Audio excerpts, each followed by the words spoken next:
E aí, pessoal, seguinte, hein? O que acontece aqui que eu quero falar para vocês?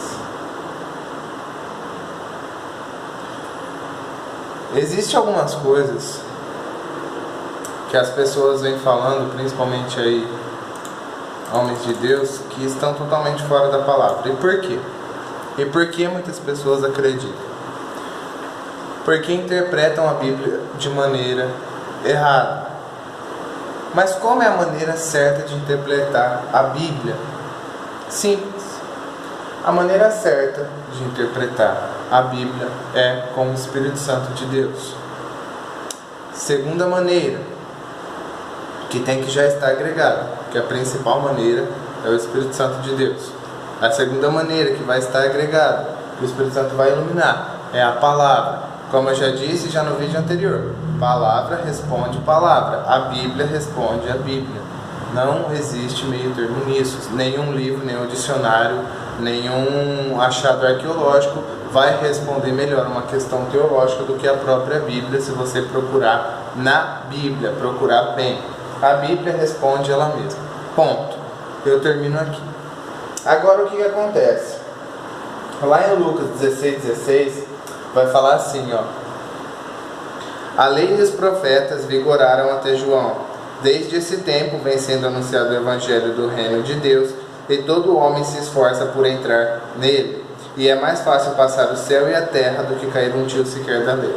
Aí o que acontece? As pessoas pegam esse versículo, veja bem, e eles falam assim, ó: não existe mais profeta. Porque Jesus vai falar que a lei e os profetas duraram até João, vigoraram até João, entraram em vigor até João. Depois de João, não existe mais profeta. Você acredita nisso? Aí lendo o versículo totalmente isolado, você fala, faz sentido. Não faz nenhum sentido.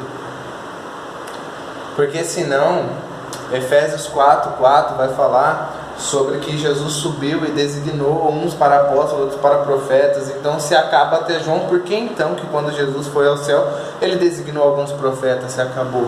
Por que Paulo foi chamado de profeta, se acabou? Por que Ágabo, depois de Jesus, foi chamado de profeta, se acabou? Então aí a Bíblia se contradizeu, erro de tradução. Não, a Bíblia não se contradizeu. E não há erro de tradução nesse versículo. O único erro que há nesse próprio versículo em si se chama contexto. Então anota aí. Primeiro, pegar todos os versículos sobre o tema e analisar, e a Bíblia responde a Bíblia. Segundo, ler o contexto. Tá bom? O que é o contexto? Vamos ler desde o começo. Nem que você esteja aqui, lê o capítulo 16 inteiro, mas volta desde o começo aqui, ó. Tá? Quando Jesus começa aqui, ó, desde o 13, vamos pôr: ninguém pode servir a dois senhores, porque não há de se aborrecer a um e amar ao outro, ou se devotará a um e desprezará o outro. Não poder servir a Deus e as riquezas. Aí os fariseus, que eram avarentos, ouviam tudo isso e o ridicularizavam.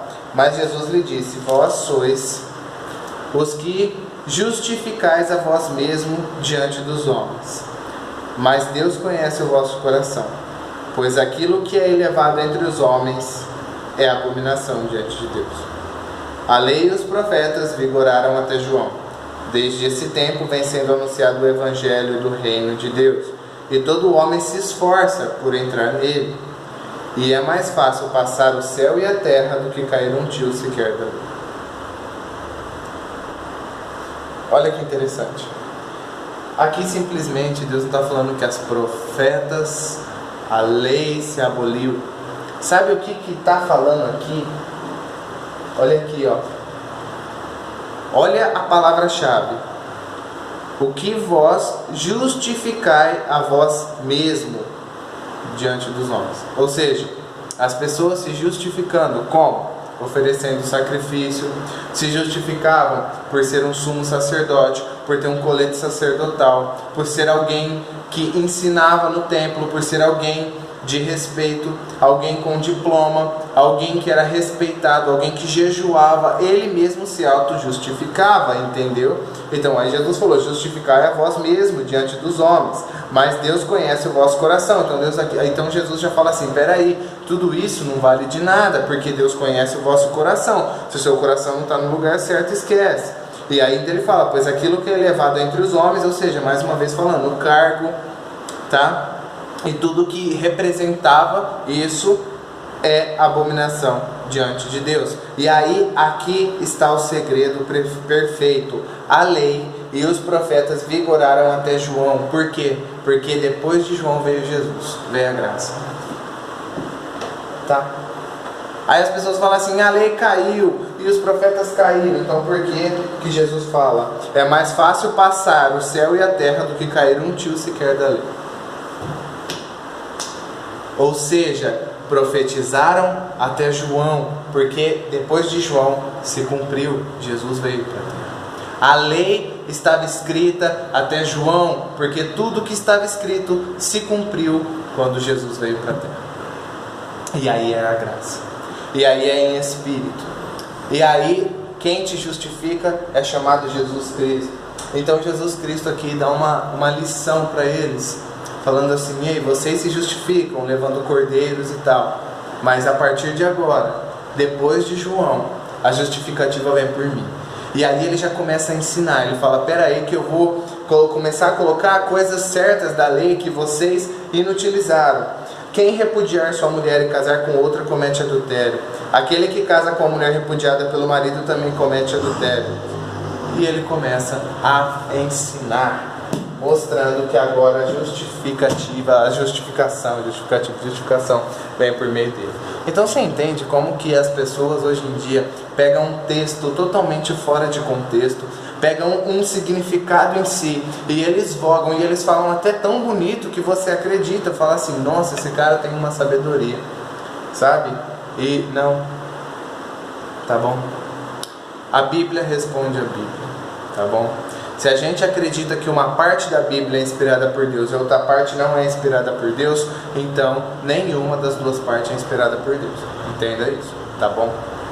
Eu não posso simplesmente pegar um livro, eu vou dar um exemplo aqui muito simples. Eu não posso pegar e vender um livro com o meu nome na capa e metade do livro foi escrito por mim e a outra metade não foi escrito. E aí eu me justifico assim, nossa, mas está totalmente sem nexo. Então, mas eu escrevi metade. A outra metade eu não escrevi.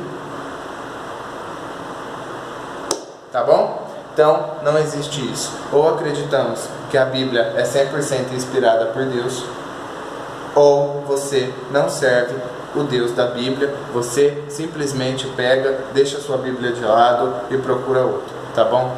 Não vem com experiência, não vem com talorota, porque já passou da fase, já passou muito da fase de eu ficar ouvindo pregadores famosos, pastores famosos de Ribeirão, pastores de anos-luz, falando besteira por interpretar a Bíblia por causa de um versículo. Lê um versículo e interpreta a Bíblia inteira através desse versículo, como se a Bíblia fosse resumida a um versículo só. E não é assim, tá? Então, que possamos aí abrir os olhos e aprender mais, porque sinceramente eu só vou falar uma coisa aqui e eu vou deixar bem claro isso: ou você acredita na Bíblia ou não acredita, não tem como acreditar porcentagens. Ou você leva a fé no que está escrito, analisa com a própria Bíblia para entender o que foi escrito, ou você simplesmente não segue a Bíblia, tá bom? Porque senão você nunca vai ter veracidade naquilo que você fala ou defende, porque você defende em partes, e essas partes vão acabar te crucificando, vão acabar te matando, porque você vai defender essa parte e mais pra frente você vai defender uma parte que não tem a ver com essa parte e você vai acabar cometendo um erro gigantesco, tá bom? Então, é isso que eu tenho para falar, que possamos, primeiro, analisar todos os versículos da Bíblia, segundo, analisar o contexto inteiro e não pegar um versículo e defender ele como sendo o tema principal de qualquer coisa, tá bom? E que a gente possa pedir primeiramente a ajuda do Espírito Santo, porque vídeo anterior eu já li, vocês não precisam ser ensinados por ninguém, pois o Espírito Santo de Deus está em vós. A unção do Santo está em vós, e vós tem conhecimento. Então, tudo que você precisa está dentro de você. O Espírito Santo te capacita, mas você precisa confiar mais na Bíblia, aprender a depositar mais sua confiança na Bíblia e parar de escutar de pregador de pessoas que estão morrendo espiritualmente ou que estão enchendo o ego delas espiritualmente. O ego está tão grande a ponto dele achar que ele está mais certo do que a Bíblia e ainda justificar que uma parte da Bíblia é inspirada por Deus e a outra não. Então, infelizmente, não concordo com isso e não tem meu apoio para nada concernente ao mundo espiritual, tá? Então, que vocês possam ser abençoados aí e tamo junto, é nóis.